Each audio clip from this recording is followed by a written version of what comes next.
It's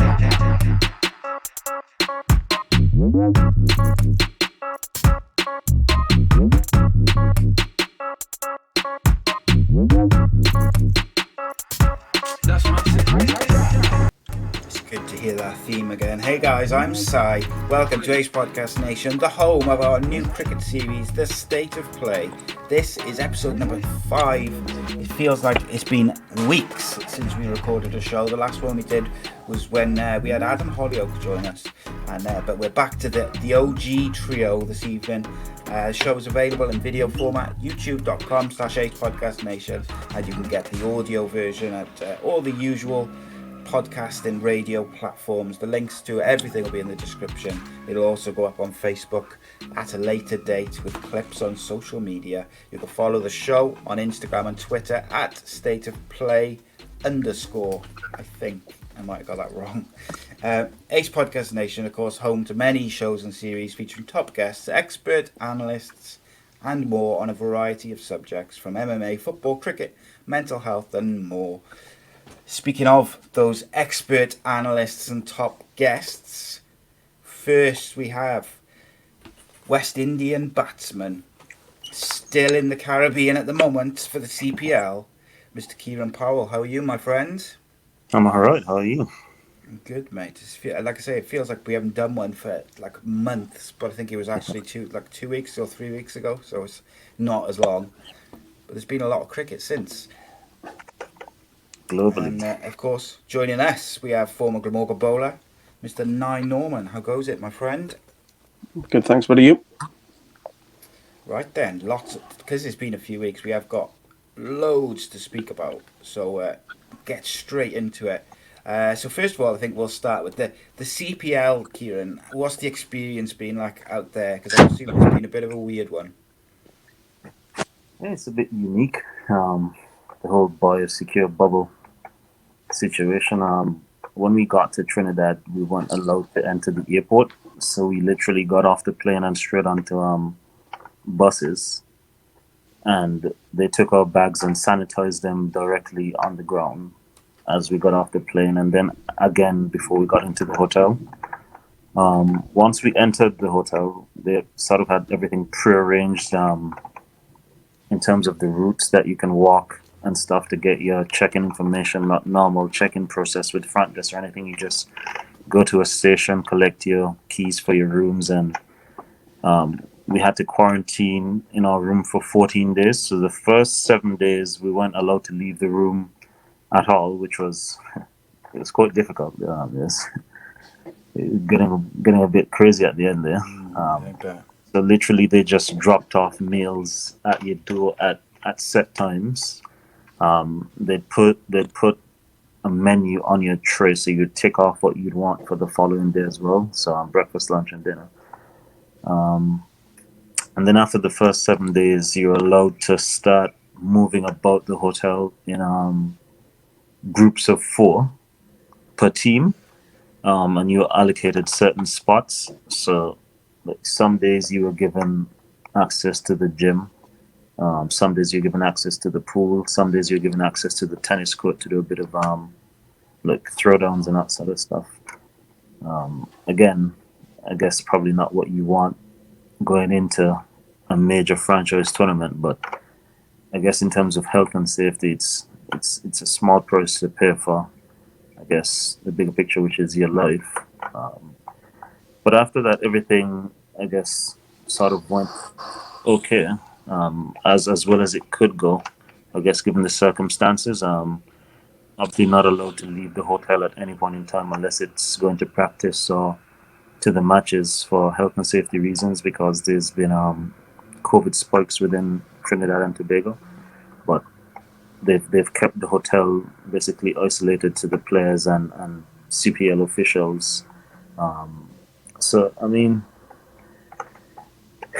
it's as good as it can be, but hopefully things go back to normal soon, not only in the cricketing world but the world in general, because I do see this having a toll on players in future if it continues like this, and on the game as well. Yeah, I think long term, as you mentioned just off air there, before we started, long term, if these bio bubbles become a long term thing, I do think that you're going to see more and more players sticking to one form of the game rather than maybe doing a lot, just because of the amount of time that you're away from your families, and you've got to isolate and these things. But also then it's the when you are isolating, it it's going to wear thin, and I can almost hear people saying, "Oh yeah, there's worse things than having to stay in a hotel for 7 days and have your meals delivered to you." Blah blah blah. But that wears thin real quick, especially you're lacking kind of interaction, human interaction with people. You're missing your family, whether it's wife or kids or whatever it may be. Your pets, it could be anything. It takes its toll, and it can get very old very quickly. So when you were able to like walk around the hotel and that, was it you weren't even allowed to just kind of go down to the pool in if you felt like it, you have to go at a No. certain days, certain time. So the second week when we were allowed to move about a bit more, they'd send out like a roster. The manager of each team would send out a roster of what times we're allowed to move about. So it wouldn't even be the entire team. It'd be like groups of 4 within that team. Yeah. So 4 persons would have, let's say, 10 to 11. You'd have to social distance. So let's say on a Monday we'd have 10 to 11 4 players from the Patriots going to the pool. You won't be able to come within 6 feet, obviously, of the next person or the other 3 people that are allowed out. And then you'd have to get back into your room by 11. So the process could continue for other players that have to get out. What happens if you bump into like someone from like a group from another team? Are you allowed to talk to them from social distance, or have you got to kind of avoid each other?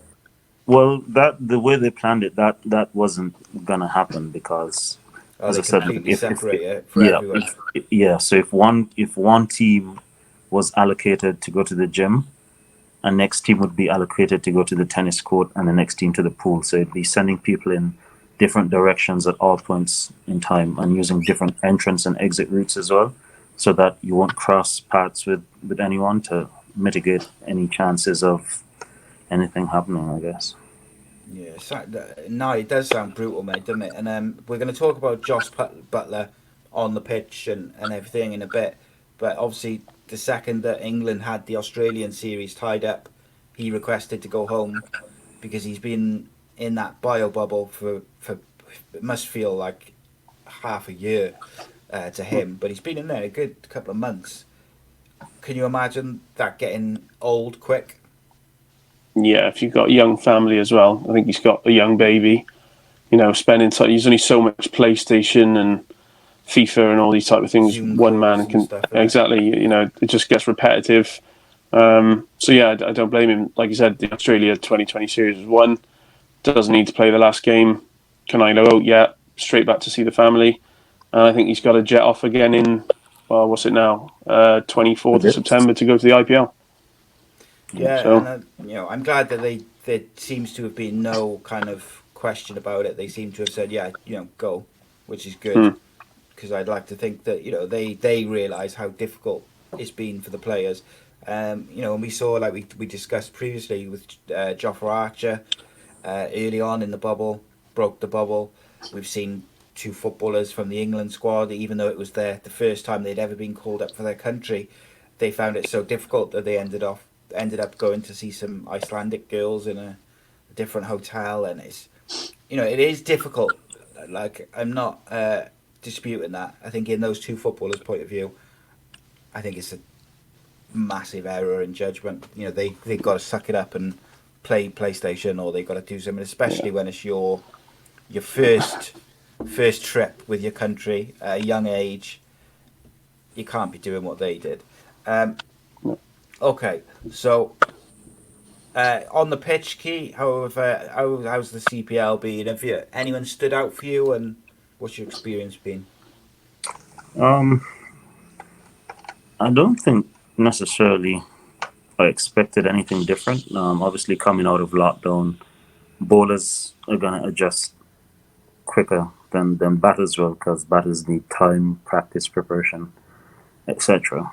So I think the tournament has been on par with what I expected. You expected the Trinidad team playing at home, not having to quarantine as long as the other teams to perform the way that they did, especially the experience that they did. So I would say just the Trinidad team on a whole that stood out. Is there what was it like playing with no fans? Like that's got to be a unique experience.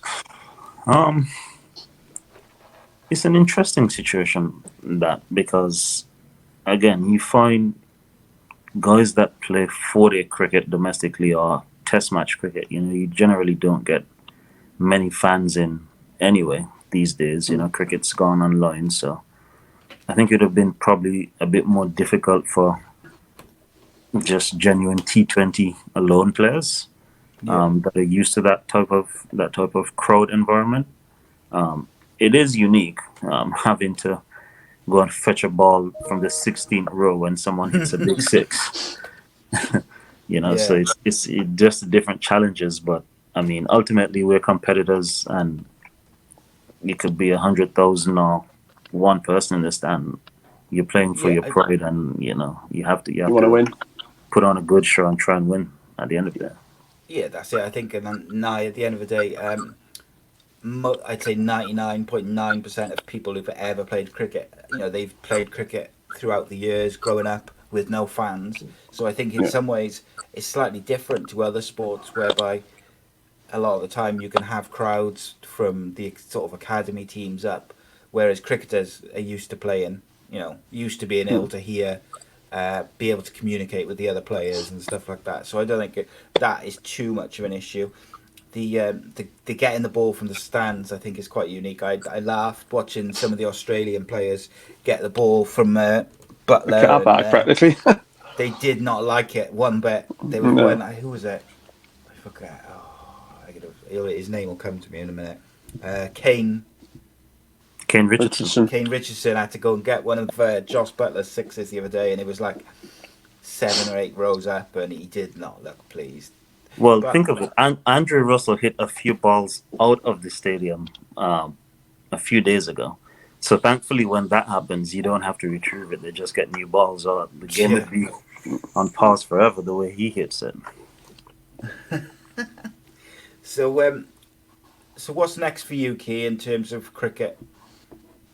Heading back home, I'm not sure because the domestic season in the Caribbean has, I guess, been postponed or put on pause until later date.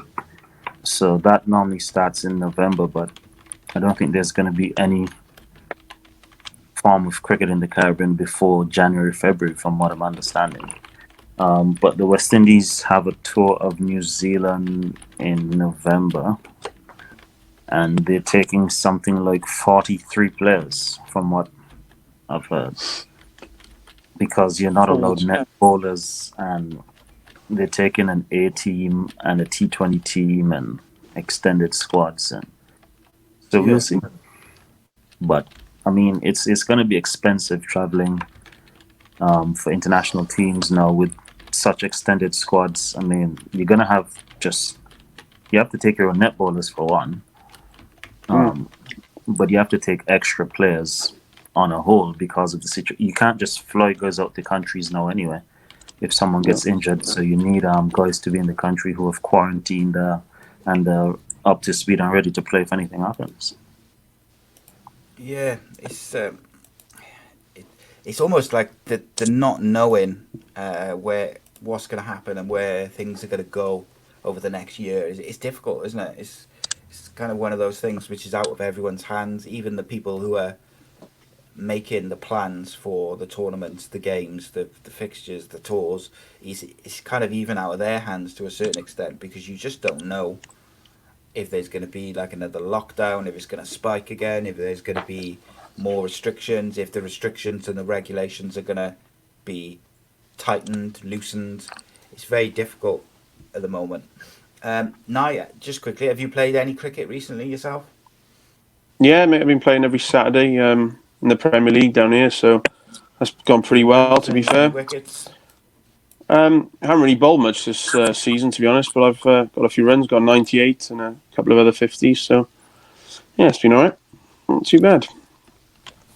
Oh, good man. But Good man. it's been different again. Like Kieran said, it's been odd. Like things when a 4 gets hit, normally a spectator throws it back on. They can't now. They got to leave it, and if they do, they get ejected from the ground, and you got to sanitize the ball and all sorts. Yeah, I was going to ask you that actually. What sort of kind of restrictions or guidelines have you got in place now, even like at that level? So there's no changing rooms. Regrettably, there's no teas, which is always a killer blow, especially for me. Enjoying my tea. Yeah. Every 6 overs, you've got to sanitize your hands, the whole team. If, like I say, the ball goes like to where spectators are watching, they can't throw it back. It's just different, really. But it's just been quite nice to play some cricket, to be honest. Yeah, I bet. It's fresh air, sunshine, and you get to play cricket. I suppose, though, does that mean that the bars are not open either afterwards? Well, at my club at Mumbles, it's different because they fall under the hospitality sector because they get so many people there. It's actually like a pub, as it were, a venue, Yeah. so they're okay. But a lot of the other grounds, the people that come and watch on a Saturday to have a beer and sit in the sun, they can't do it anymore. So you lose the kind of social aspect to it then, don't you? Having a beer after the Yeah. game and all these things. Yeah, we said that earlier. Cricket is a social sport at the end of the day. Yeah. Oh, yeah. Okay, just before we kind of move on to cricket generally and some more light-hearted discussions, unfortunately we got to talk about something which is not light-hearted, and I find it frustrating and very disappointing that we have to talk about it in 2020. I feel like I've talked about it a ridiculous amount in the last year on various shows on football and stuff because it's still happening. We've had Azim Rafiq has come out and discussed being institutional racism at Yorkshire when he was there 3 years ago. Specifically, I think he named or he pointed to the coach and the captain. And he's since been branded difficult to deal with by the chairman of the ECB Premier League, and I think there's some sort of legal action from the Yorkshire side. Looks like it's going to drag on a bit, but it's very disappointing to hear that I find it so shocking that racism is still a thing in professional sport, but not from like fans. It's from within counties and clubs. Now, what did you make of this when you saw it, and what's your take on it? Well, I played with and against Azim for since I was about 13 up and right through till second team professional stuff. And obviously he was, I think, England under 17 captain. He had a good career at Yorkshire. I know he had some tragic news with the birth of a stillborn. And he got released a couple of years ago, and it was a bit of a shock to people because he was in the team all the time. And obviously this come out, I think, last week. I think one of the things he actually said was he played under an openly racist captain. I mean, that's it. That baffles me. I don't know how you get away with that from the club, and B, how players in that dressing room don't stand up and say, "Hold on, this is ridiculous. You can't be doing this. It's 2021. We don't live in 1800s and stuff like that. Yeah, of course. This needs to be stamped out." But it went on for years, apparently, to the point where he said that he didn't want to go to games, he didn't want to go to training, he doesn't even want to go to Leeds anymore. He associates Leeds as a city with dark days, which is terrible. It's sad, really. And like Leeds as a city, mate, is really diverse. It's not. I don't know. I find it shocking, mate. I really do. I got to say, I'm not impressed with the tact that Yorkshire have kind of taken in terms of taking him to court for kind of a libel sort of thing. Look, it's not difficult to work out who the coach or the captain were at the time, but they haven't been named as it's an ongoing thing. I'm not going to kind of name them here, but it's not, it's not difficult to work it out at the end of the day. No. Key, what do you make of it, mate? Were you kind of surprised when you read this? Uh,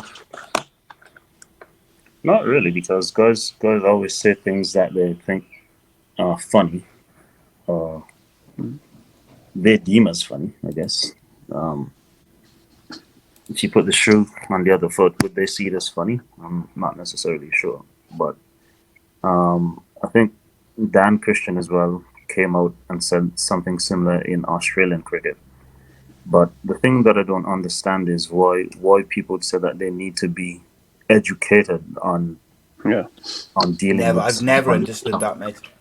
Why do you need to be educated on dealing with someone of a different race or color? Like, it's just it's still a person. It's still like, I don't understand.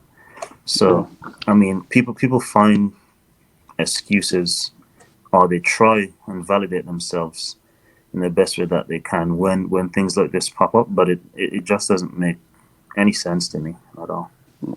Yeah. So just expanding on, Rafiq did an interview with BBC Sport. He said in the interview that teammates would stereotype him, say he stinks, use racially offensive terms relating to his Pakistani heritage.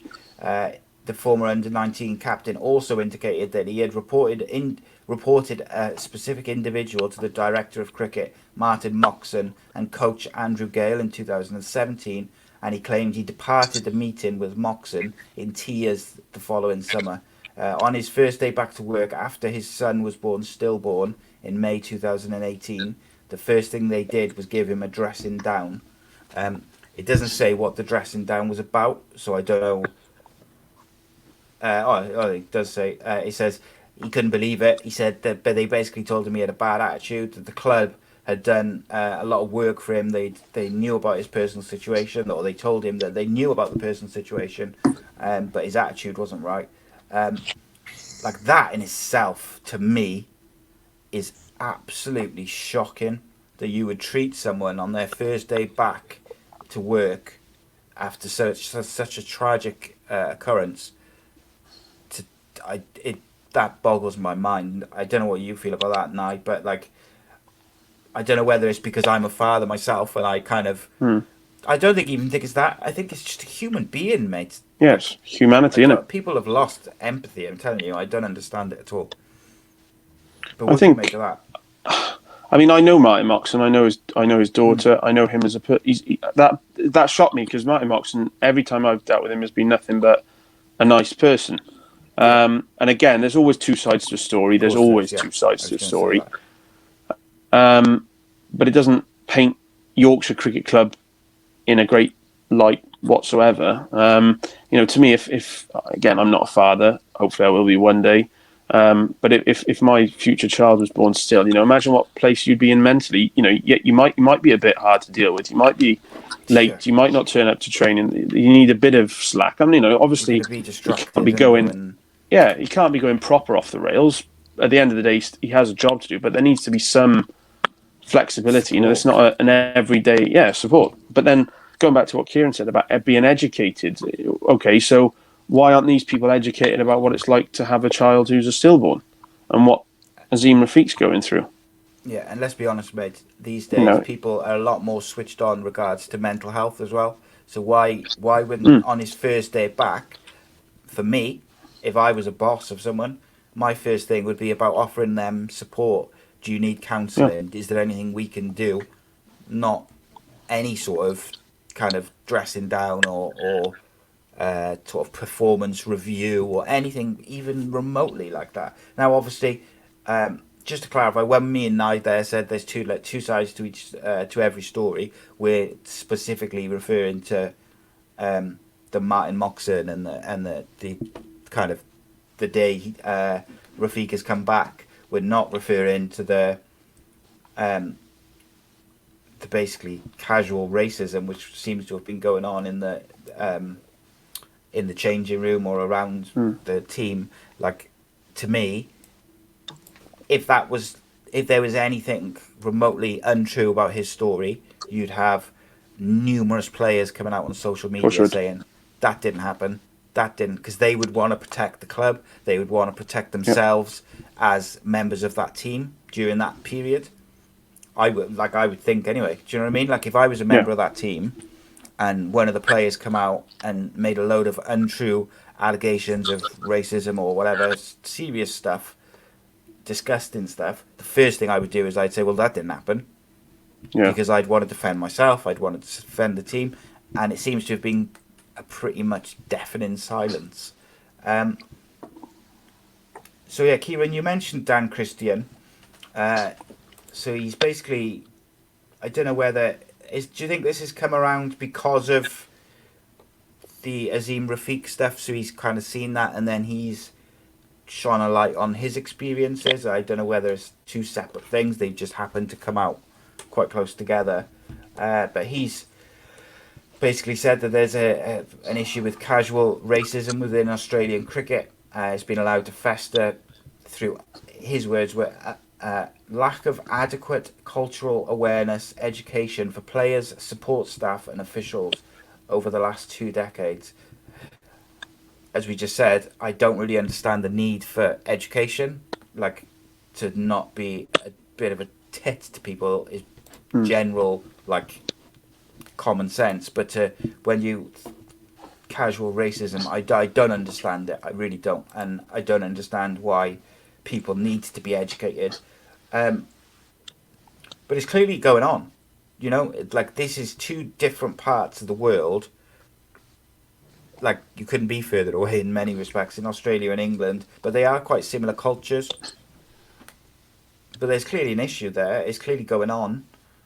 I'd like to think it's not, but are we just burying our head in the sand by saying it's not? What do you think, Key? Well, I think what's going to happen now is because I think Darren Sammy was the first person to speak about it, actually, something with Sunrisers and his time in the IPL. And obviously, once one guy does it, then someone will feel a bit more courageous to tell their story or share their experience. You know, that sort of trickle-on effect. And I think what's going to happen now is more and more players are going to start telling their stories. It's definitely there in cricket. You know, there's no doubt in that. I'd like to imagine some stories that would be happening in places like South Africa, for example, where we know there's definitely high racial tensions. Well, historically, it's mental, isn't it? It's been brutal for years, and I think that's, like, even when I was younger, very quickly.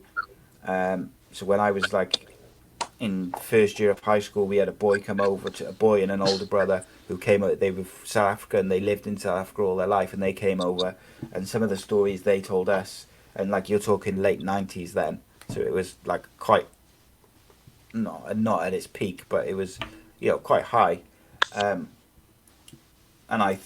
whenever I've spoken to him anytime over the last couple of years, he'll tell me that, you know, it still goes on. A lot. There's a lot of racial tension within South Africa, depending on what part of the country you go to. But hopefully, now the more players who speak out about casual racism, any racism within cricket, the situation will improve. And if there is players, coaches, staff, whoever, who are still doing it, who have got a history of doing it, then maybe it's time for cricket as a game to say enough's enough. We don't want you anymore. Now, that sounds harsh, but the only way you're gonna stop it is by telling the people who have either historically been a culprit or are still culprits that it's not acceptable. And if that's what you're going to do, then we don't want you as part of our club, our league, our tournament, our franchise. Would you agree with that, mate? Yeah, definitely. I think if we go back to the person in question at Yorkshire, obviously no names have been named yet, but they have previous, so why are you allowed to have, let's say, a ban for the similar sort of instance when you were a player, and then, leopards don't change their spots, sadly, and No. he's obviously carried that on into his coaching career. And whether, you just totally eradicate them from the game, or you say, right, you're suspended indefinitely, I don't have the answer, but I mean, you can't just allow it to happen. And then when it's happened and that person is no longer associated with that club, that franchise, that league, whatever, just go, oh, well, it's happened now. Well, yeah, that's too late. You know, Yeah, 100%. it I think for me as needs well, to. when you've sorry to interrupt you, mate. When you've got history of it, like you mentioned, you lose any benefit of the doubt. Whereby, Yeah, of course you. like a lot of the time, people will say, wait for the both sides to come out, or wait for the story to develop before you jump to a judgment. Just because someone says something doesn't mean it's true, etc. All the usual sort of stuff. But when you've got history of doing it already, I think it makes it very difficult for people to give anyone, give that person the benefit of the doubt. Would you agree with that? That you lose the chance, or you lose the benefit of the doubt when you've got previous for it. Yeah, I think it goes against you. Yeah, 100%. Mud sticks is the saying, and it definitely does. But when you've actually been, I don't want to say convicted because that's quite aggressive, but proven Yes. past, it's like, well, what are you arguing about? Clearly, you did do this. That will be 99.9% of the population's view. You must have done it. So it's very hard to say, oh, no, I didn't. No, I didn't. Well, you've done it before. You probably did it again. Has that person made any comment publicly since this I'd has be all very come out? shocked if they have to. Because It's fair, I suppose from it's fair. knowing, they don't want to name names. Yeah. And again, what you said earlier, legally, I don't think they can. Yeah, I think that's why I didn't want Unless to they've got name them. proof. Yeah, unless they got Yeah. proof. Yeah, it's very difficult, isn't it? Okay, lastly on this, Keelan, what would you like to see happen going forward with the Azim Rafiq instance, or the allegations, and also the Dan Christian stuff as well? Um, well, I don't know what will happen because it seems like it's going to be a matter of your word against my word.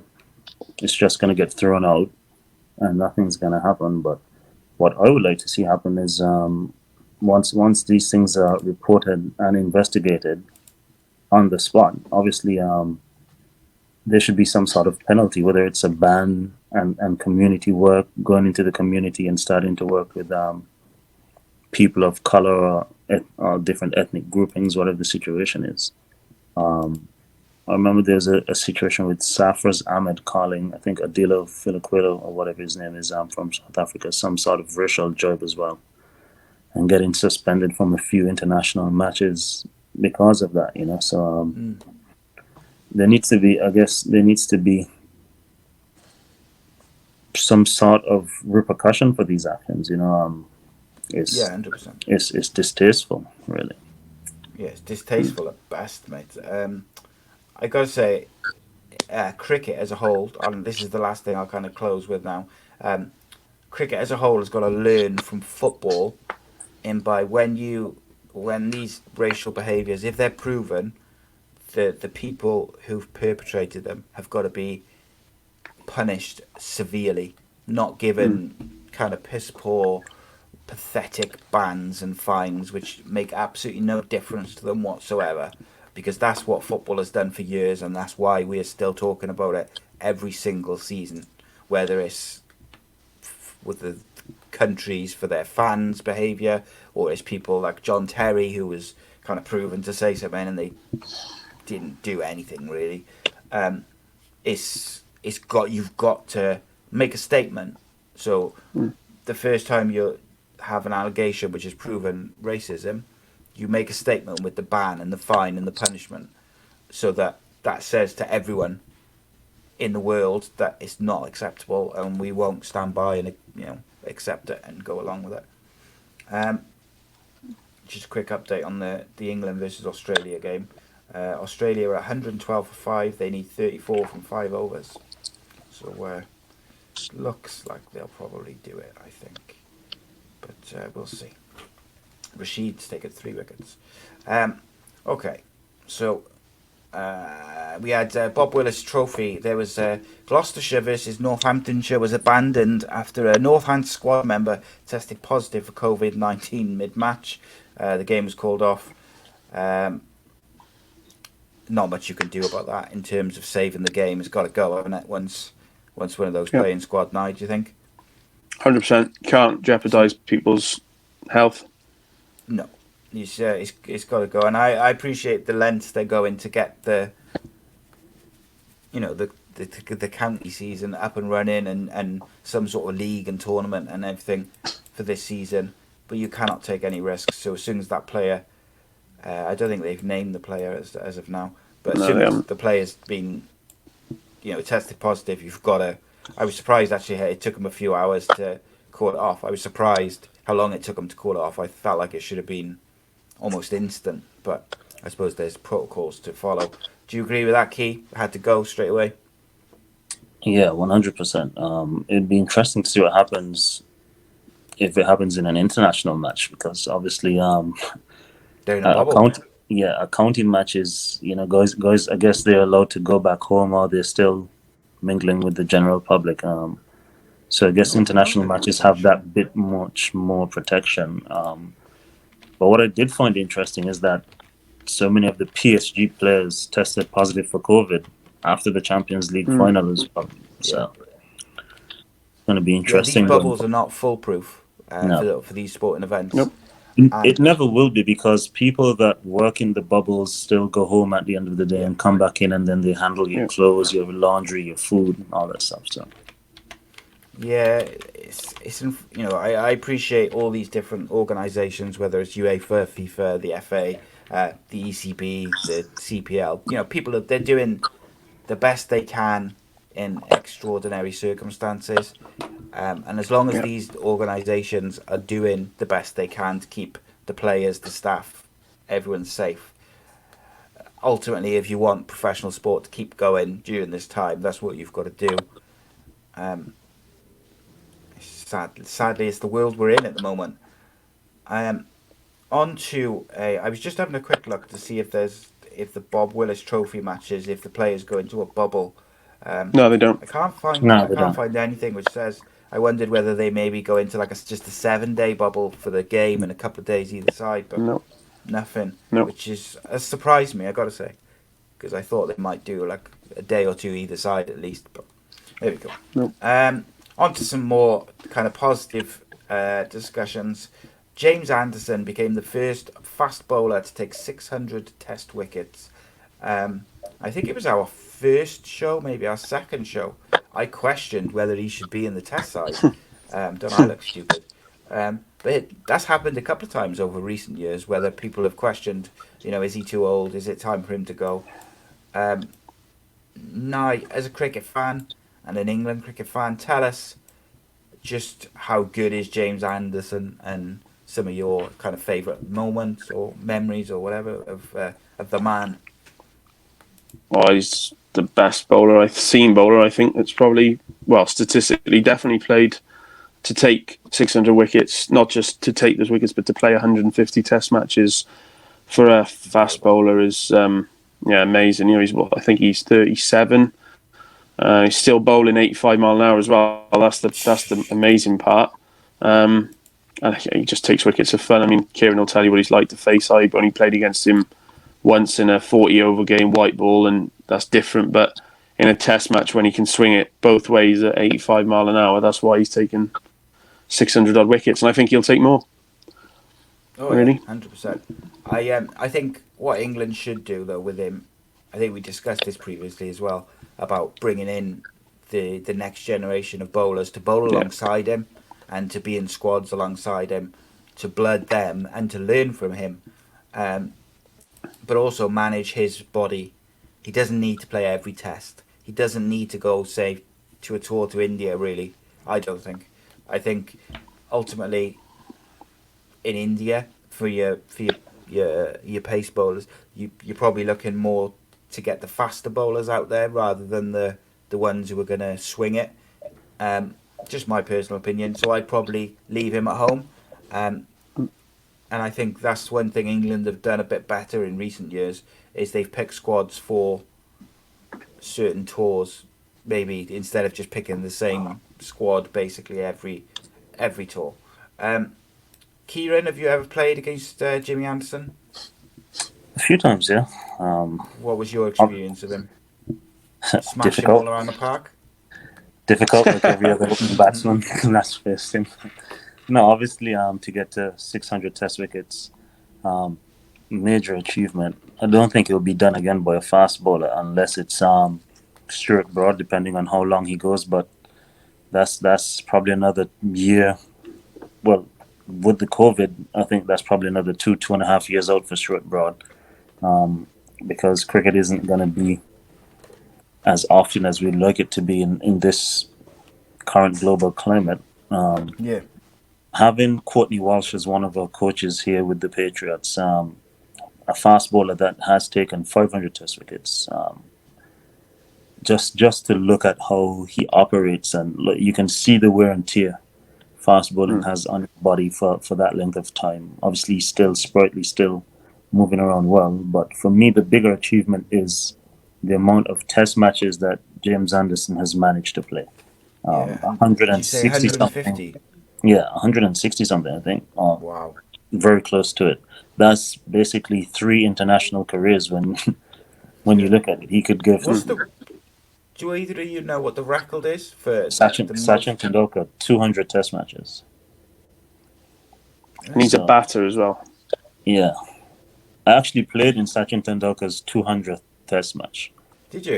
Yeah, awesome. So that was a crazy experience as well, because I don't think I've played 200. Definitely haven't played 200 international matches. So that's absolutely crazy. I'd have been trying to steal his boots or his bat or something after that game. It was actually a really good thing, because it was Shivnarine Chanderpaul's 150th Test match as well. I got both of them to sign a shirt, and it was really good. So I've got that shirt at home, put away very deep within my treasured memorabilia. Yeah, Jesus. Do you know what? Shivnarine Chanderpaul is one of my favourite Test match batsmen, actually. I remember when he made his debut way back, and I remember England just couldn't get him out for tests and tests and tests, and he would just bat for days. They just couldn't get him out, and he just used to bat time, and I just love watching him. Do you agree with what I said, Nye, that I wouldn't take him on the Indian tour? I think if you asked him, he'd want to play every Test match possible. To me, I would only pick him for South Africa away, New Zealand away, Australia away. Obviously, home tests, he can play against India and all those. But for me, he's achieved everything he needs to. The Ashes is obviously still high on his agenda, that he wants to go over there and win again. So if you asked him, he'd want to go on every possible tour. But I think at his age, they'll protect him. But on the flip side, as we spoke about earlier, it's a great opportunity for a young seamer to go on a tour to India and learn from someone like James Anderson. Maybe take him as a coach, I don't know. Yeah, I was going to say, as soon as he retires, whenever that is, the first thing I would be doing if I was the ECB is offering him a job as a bowling coach, because that's the guy you want working with those young up-and-coming bowlers, and I'm sure he's doing it with the guys who are around the squad now anyway. But a legend already. So that takes us on nicely. I think the last time we talked, we were still in Test match territory. So let's have a little chat about the England one-day summer. Key, have you managed to see much of the one-day stuff? I've seen bits and pieces. Who stood out for you from any team? Again, the bowling obviously did better than the batting because of lack of match play. I think the England one-day batting, I think Owen Morgan got a good 100 against Ireland, if I'm not mistaken. Yeah, I think the Pakistan series, the T20 series as well, just that whole limited over stuff, that was good. The Australian matches, obviously England would have been prime match ready, having gone through so much cricket for the entire summer, and Australia coming out of lockdown to get straight into international cricket. So it's always going to be difficult for Australia. But England in limited overs cricket, I mean, it's right up there in terms of things that you want to watch and things that you don't want to be playing against at the moment. There's They're a lot very of good. depth there, isn't Yeah, there? yeah. Everyone knows their role. I mean, Jason Roy's not been a part of this series. He hasn't been missed.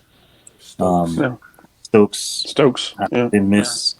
Drew Root's not even in contention for selection for T20 cricket It's mad. isn't after it? he was basically England's man of the series for the last T20 World Cup. Yeah. So, I mean, the depth in cricket, Dawood Malan is probably going to Brilliant. slot right back out when someone comes in after averaging 15 international T20 cricket. I was going to ask you both this. Sorry to cut you off, Keith. That's- So I was going to ask you, you've got the likes of Roy, Stokes, who will definitely come back in. Then you've got a Joe Root. Like, who's going to make way? Because David Malan has done exceptionally well. Like, he couldn't have done much more. I think Banton has been impressive, batting lower down the order when really, he's an opener in T20 cricket. Who's going to make room for those guys, or do you make room for them, and do you make them wait to get their place back? Key, what would you do? They have to come back. No, they have to come straight back in. They've been quality performers over a long period of time now. But I think a name that we're also forgetting is Alex Hales. For whatever reason, he's been ousted for a bit too long. Him I and think Jason Roy were like outstanding as a partnership, weren't they? Yeah, so I think it's become a bit personal for Owen Morgan with Alex Hales as opposed to teaching him a lesson, which is sad because England's cricket is ultimately what's going to suffer from that, But I think obviously Jason Roy comes straight back in. Johnny Bairstow and Jason Roy have formed an amazing partnership. I think that gives you the flexibility with having Joss Butler open the batting or finishing off the game lower down, depending on how you want to set things up against the opposition that you're playing against. Moeen Ali is a genuine threat in T20 cricket with the bat and with the ball. I mean, so many options. I just don't know how you fit a Joe Root into the T20 side anymore, which is really unfortunate because if you look at his international T20 numbers, they're as good as anyone else. And He's he actually different as well, plays. isn't he? Yeah, he plays an amazing batsmen role we've got. where he just allows everyone to bat around him while going at a relatively good strike rate still. I mean, sport for riches, really. Yeah, they are. I mean, before tonight, where obviously Johnny Bairstow's gone and scored a 50, I was looking at it and I was thinking, right, do you bring in Jason Roy? Obviously, Jason Roy comes back in. Do you drop Bairstow and have Butler keep? And then either put Banton at 2 or 3 with Jason Roy or Butler open end, and then you've got kind of Malan, Morgan, Stokes. It's difficult to see how they're going to fit them all in. It's difficult to see how they drop Malan though. Nye. Yeah, I agree. I think what you'll have a lot of guys who might be very annoyed and very unlucky to not be playing international cricket, but it might open up the floodgates for them to go and play franchise cricket around the world that maybe they weren't able to do that once they were playing international cricket. I mean, like Kieran said, I'm looking at Joe Root's stats here at international T20s.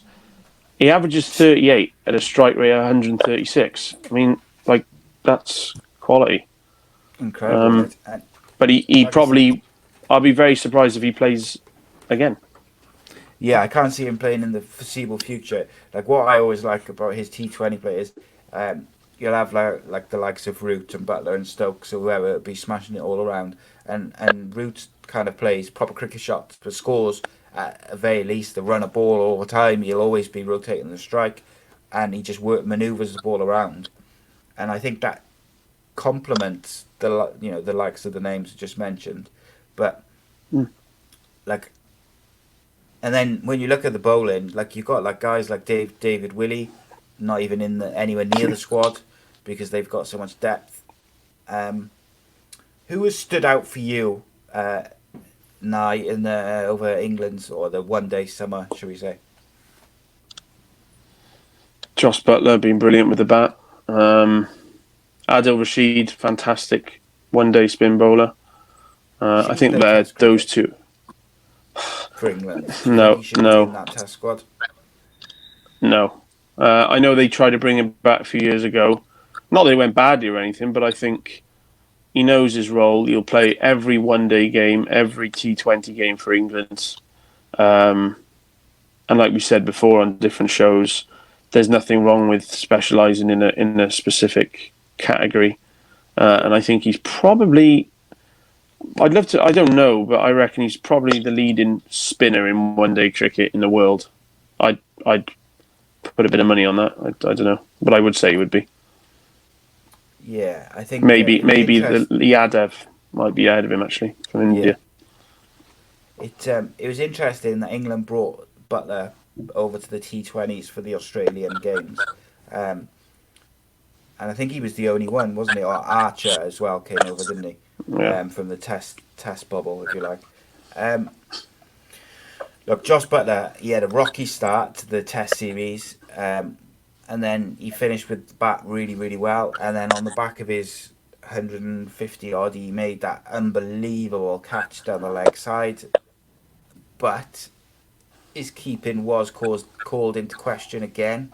As a former wicketkeeper myself, I know very, very much how difficult it is to really to concentrate every ball. And I was playing 50 over cricket, 20 over cricket, not 5 days of cricket.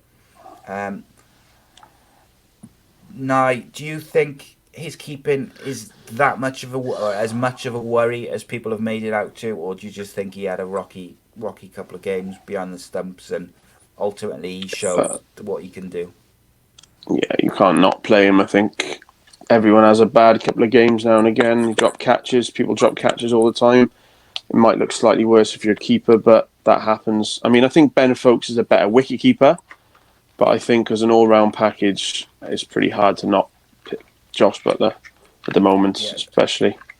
Like I've said numerous times on this show and social media, like for me, Jos Buttler is to England what Adam Gilchrist was for Australia, in that he can, when he comes out to bat, no matter the situation, he can change a game in an hour. And he can take the game away from the opposition. And if you ask any Australian cricket fan, cricket player, all the top teams around the world, they would tell you they'd rather play England without Jos Buttler than with. And for me, that tells you everything you need to know. Could you bring in Ben Foakes and play Buttler as a batsman? I think. But where? Who would you drop? Well, this is Who would you drop? Stokes comes back in. Well, again, as Kieran said, England have got an abundance of talent at the moment in all forms.